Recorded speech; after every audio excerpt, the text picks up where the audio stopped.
Salve a tutti, oggi continuiamo il lavoro di tutela, valorizzazione e promozione della lingua sarda, in particolar modo mettendo in luce il ruolo svolto da politici e intellettuali per la lingua, appunto, e in questo caso parleremo di Antonio Gramsci. Antonio Gramsci non ha bisogno di tante presentazioni, ma tengo a evidenziare il suo impegno e la sua riflessione filosofica per quanto riguarda appunto la lingua natia, ovvero la lingua sarda.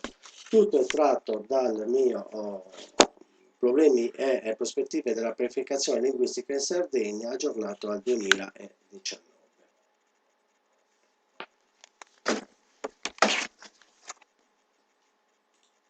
Bene, Antonio Gramsci nasceva il 22 di gennaio del 1891 ad Ales, in provincia di Cagliari. Non dimentichiamo che la provincia di Oristano è nata nel 1974, e Ales è un bellissimo paese dell'Alta Marmilla. Successivamente si era trasferito a Sorgano e a Ghilarza. Da studente frequentava le scuole a Oristano e a Cagliari, mentre nel 1911 a Torino si era iscritto presso la Facoltà di Lettere e in modo particolare intraprendeva la sua attività politica nel Partito Socialista Italiano. Durante il 17° congresso del Partito Socialista, che si era svolto a Livorno il 21 gennaio del 1921, faceva parte della frazione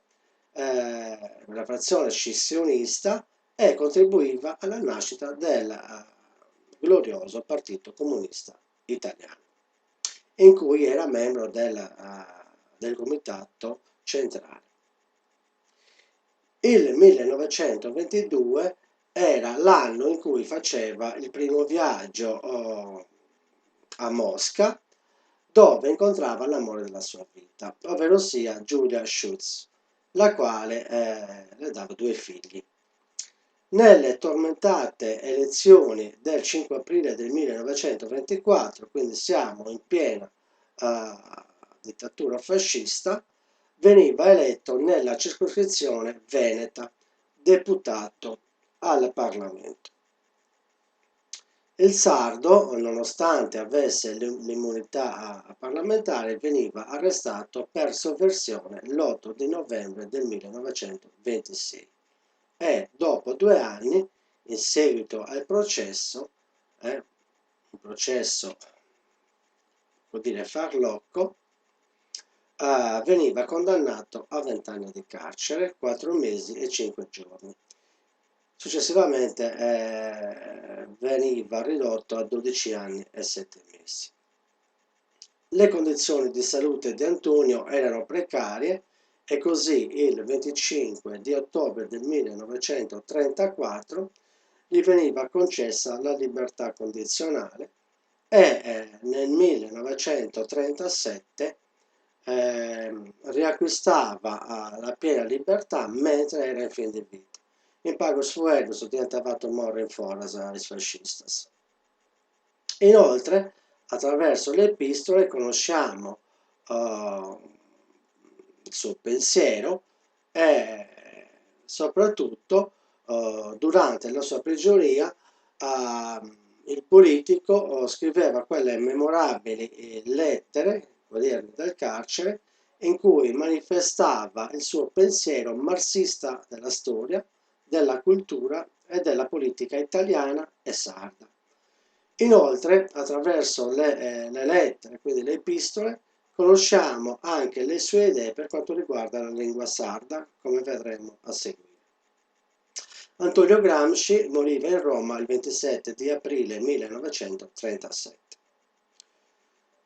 Come ben sappiamo, Antonio Gramsci, attraverso i suoi quaderni e tutte le sue lettere e opere, è l'autore più studiato, l'autore italiano, filosofo, politico, ideologo, più studiato al mondo, soprattutto le sue opere sono tradotte nella maggior parte delle lingue mondiali, nel mondo occidentale potremmo dire. A questo punto vi leggo una lettera inviata alla sorella Teresina, conoscerete, tanti di voi conosceranno, per farci capire anche il suo pensiero attinente alla lingua sarda. Leggo dal mio lavoro.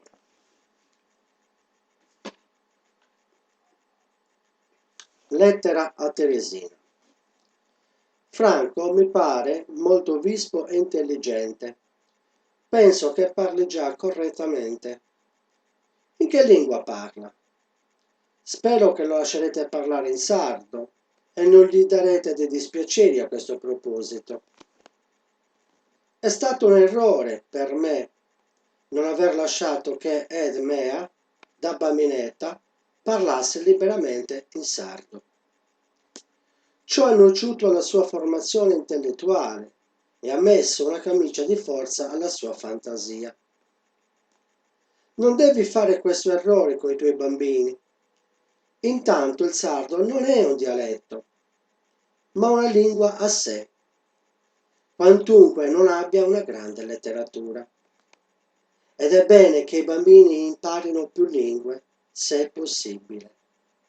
Poi l'italiano, che voi gli insegnerete, sarà una lingua povera, monca, fatta solo di quelle poche frasi e parole delle vostre conversazioni con lui, puramente infantile.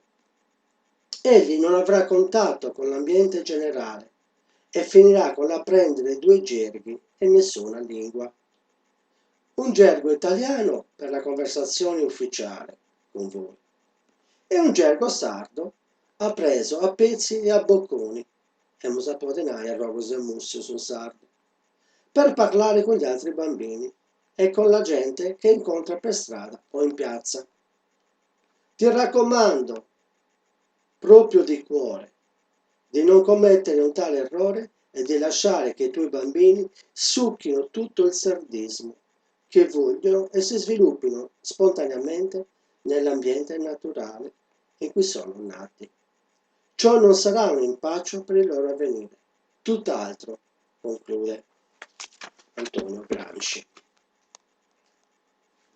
Vedete come in questo caso Antonio Gramsci mette in essere l'importanza della lingua sarda nel nostro caso, consigliando anche a sua sorella Teresina che non commetta gli errori messi in essere da lui stesso. Per quanto riguarda Gramsci e soprattutto la sua identità linguistica e culturale sarda, potremmo dire che nella sua biografia fatta da Palmiro Togliatti viene messa da parte per questioni ideologiche, ma oggi non voglio entrare in questo argomento. Vi ringrazio per avermi seguito anche oggi e valorizziamo, tuteliamo e promuoviamo sa lingua e sa storia, sa cultura della Sardegna in ogni aspetto cosa sua. In buon'ora.